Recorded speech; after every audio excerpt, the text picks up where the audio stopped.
Good morning. When I was in high school, 1944 to 1948, high school, I had a brother 2 years older than myself who had graduated from high school in 46 and was drafted into the military and went through jump school.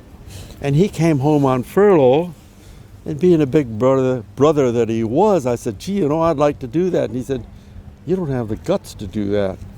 What? He says, yeah, you don't have the guts to do that. No, hell, I'm as good as he is, maybe better.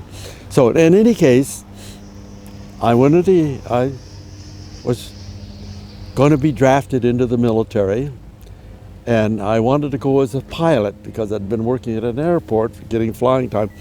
And the recruiting sergeant said, do you have 2 years of college? Hell no, I don't have 2 years of college. I'm fresh out of high school, and I just told you that. He says, well, we require 2 years of college now. And I said, well, that ends that.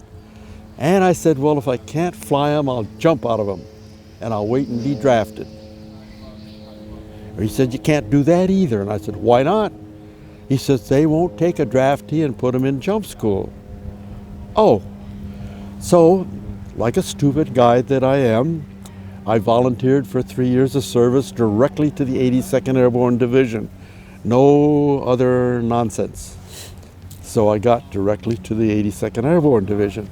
Then I had to have basic training, and they shipped me off to Fort Jackson, South Carolina, and I went through 6 weeks of basic training, came back to the 82nd, and I stayed for 4 years in the same company, which is a little unusual at that time. Charlie Company 504, 504th Regimental Combat Team. And they shipped me off to jump school. And at that time, it was a 5 weeks course.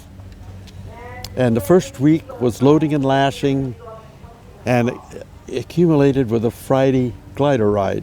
So I got this little dealie on the side of my hat up here. And so many people said, oh, you're air assault. And I said, look closer, that's not air assault, that's not a bulbous nose, that's a more streamlined nose.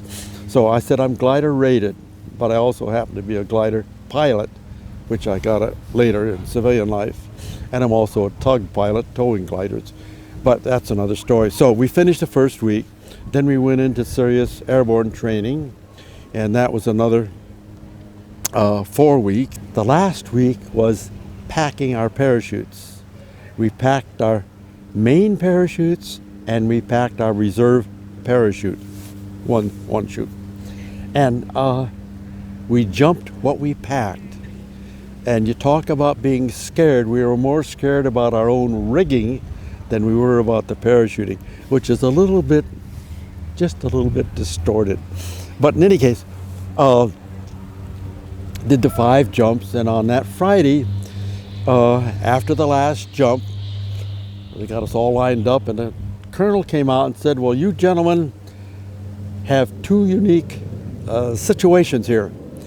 And we were all curious, and I said, well, the first one is you're the last class to get glider training.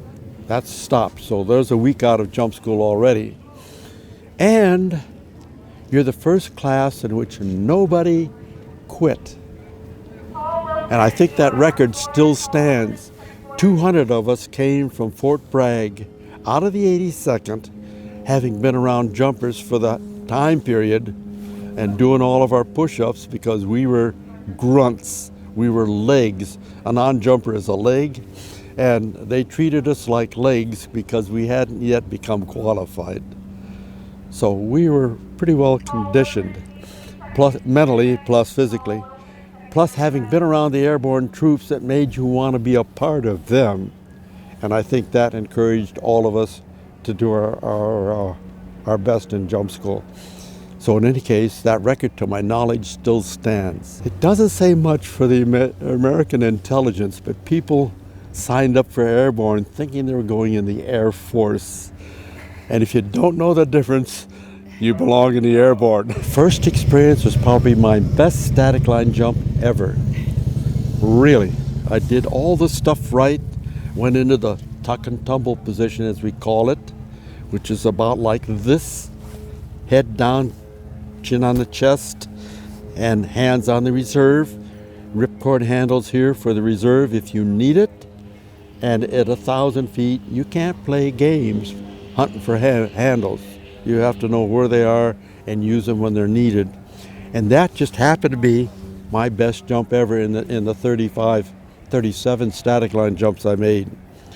But what got me into parachuting, skydiving, it wasn't skydiving then, it was just parachuting, it wasn't even a sport, was a guy in the company next door to me, a guy by the name of Lew Stewart. He was about 4 or 5 years older than I was, and I was 18, so he was in his mid-20s roughly, and he had 100 jumps that he had made as a barnstormer young man. And he kept his mouth shut in jump school, because if they knew that, they'd have been on his back with feet when he was doing push-ups, because they don't like people who elevate themselves automatically. So in any case, he took me aside and said, why don't you come out to the airport? We're going to do some jumping. So I went there. And I made my first, you had to go off the post. It was a court-martial offense to make a free fall jump. The military was right to make it a court-martial offense because guys would go home on furlough, and because you got the jump wings and you got the hat and you got all the glory of the airborne, you don't know squat about parachuting. You know static line military parachuting only. And these guys would get conned into doing free falls, and unfortunately a lot of them didn't come back successfully. Enough said. And so the military was right to make it a court-martial offense. I got away with 9 free fall parachute events while I was in the military, which got me into recreational parachuting. And the first jump I made was at Clinton, North Carolina, down near Rayford. Just out, it had to be off the post because it was illegal. And Lew Stewart, my instructor, said, do 2 things. Spread your legs, spread your arms, and you'll fall either face to earth or back to earth. If you fall face to earth, things are fine. You'll see what's happening. And if you fall back to earth, use your judgment. You know, you may want, if you stay that way, bad things are going to happen. So having jumped in the military at 1,000 feet, I said, well, I'll go up higher to be safe. So I went from 1,000 feet up to 1,500 feet. And I did 1 flop, boom, locked in face to earth. And that's when I fell in love with skydiving. It was great. And I delayed so long that the guys who had come to the airport with us had to run around the hangar to watch the opening. And they came up to me and said, why did you delay so long? I said, it was wonderful. And they said, do you know how low you were? And I said, I have no idea. I just delayed and I pulled when I had to pull. So I got about 1,000-foot free fall out of a 1,500-foot jump, something like that, whatever. There's going to be a world championship in Moscow in 1956. And I said, boy, I'd like to attend that. We went to Russia, and we beat the French. We came in 6 out of 10 countries, and that was 1956. In 1957, we went to Yugoslavia. We did well there. I was high score on the U.S. team in Russia. I was high score in Yugoslavia.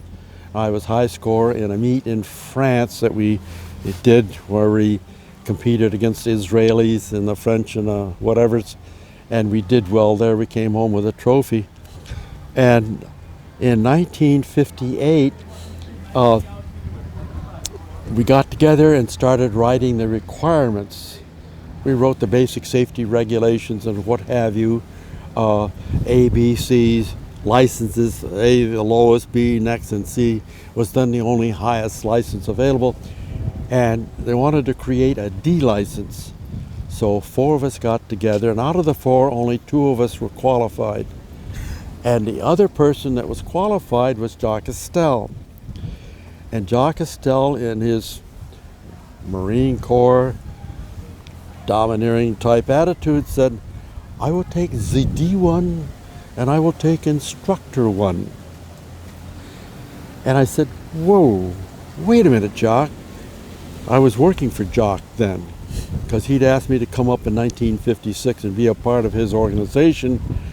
He was going to create a company selling parachuting equipment around the country. And I said, Jacques, I'm as qualified as you are, and maybe just a little bit better qualified. How's this going to work? He said, we will flip the coin for instructor 1, which saved me because he put emphasis on the instructor's rating. My emphasis was on the D license, because the D license is a federal license by the FAI. And I said, okay, so we'll flip the coin for the instructor's rating, but then what happens to the D license after flipping the coin for the instructor's rating? Well, whoever gets instructor 2 will get D1. So I flipped the coin. I usually call heads. It came up tails. Sure enough, I got D1 by losing the toss. I got D1 by default. The story isn't over then. I later was a member of the board of directors of the PCA, Parachute Club of America, predecessor of USPA. And there was a meeting in Boston Logan Airport, and Deke Sonicson, who was then president of the club, came from Menlo, California, and said, gentlemen, there's a movement afoot to take the numbering off the instructors' ratings and put them on a calendar basis. So I stuck my hand up and said, brings tears to my eyes. My right eye is leaking. And I said, I want the minutes to show that I abstained from this conversation and I abstained from the voting. I knew where it was going to go. I was going to lose my instructor 1. So pushed back from the desk, crossed my arms and listened to the conversation. And sure enough, I was losing instructor 1, but I had D1. People have asked me what are my most memorable jumps, locations. Well, I said, one has to be Alaska. I had a tandem rig. I was tandem qualified then. I'm not current tandem now. But I had a tandem rig that Ted Strong had shipped up to me in Alaska, and I took my wife up in a tandem jump in Alaska. We made 4 or 5 jumps up there. And she said, Lew, rather than do the delay, why don't we open high and enjoy the scenery? And boy, was she right. We hopped out of the airplane, through the drogue, got the canopy out, flying it around, and everything was just absolutely white. All the mountains were white, all the snowfields were white, all the glaciers were white. Everything was white, with one exception. Directly underneath us was the valley that we took off from. And it's an airport 38 miles southeast of Anchorage. And my wife enjoyed that so much. People ask me, was my departed wife a skydiver? And I said, well, yes, I call her a skydiver. She had 17 jumps. Her highest jump was 16,000 feet, and she had 15 minutes of free fall time. And she came up to me one day and said, hey, Lew, I'm going to go make a jump. And wow.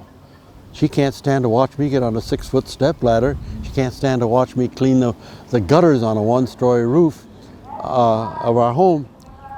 And sure enough, she did a skydive. And she did it with Bill Booth. And I got photographs of it, and I'm so proud of it. I didn't have my helmet camera with me. I didn't bring it. I didn't think she was going to be jumping.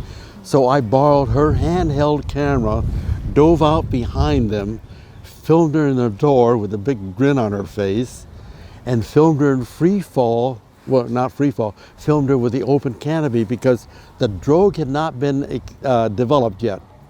So nobody could do a long delay because the stress on the canopy and the stress on the jumpers was just too much.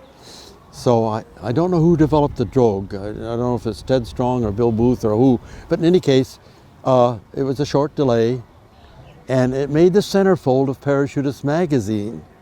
And I have a grudge with them because they printed it in black and white, and it's in beautiful color. And it's an outstanding shot. I've got a big one of it framed down in the basement. Things that I kept 3 shots of her doing her jumping. And she came up to me one day and said, "I'm stopping jumping." I said, "Oh, what's this about?" She said, "I found out what I needed to know." I said, "What's that?" She said, "I found out why you love skydiving."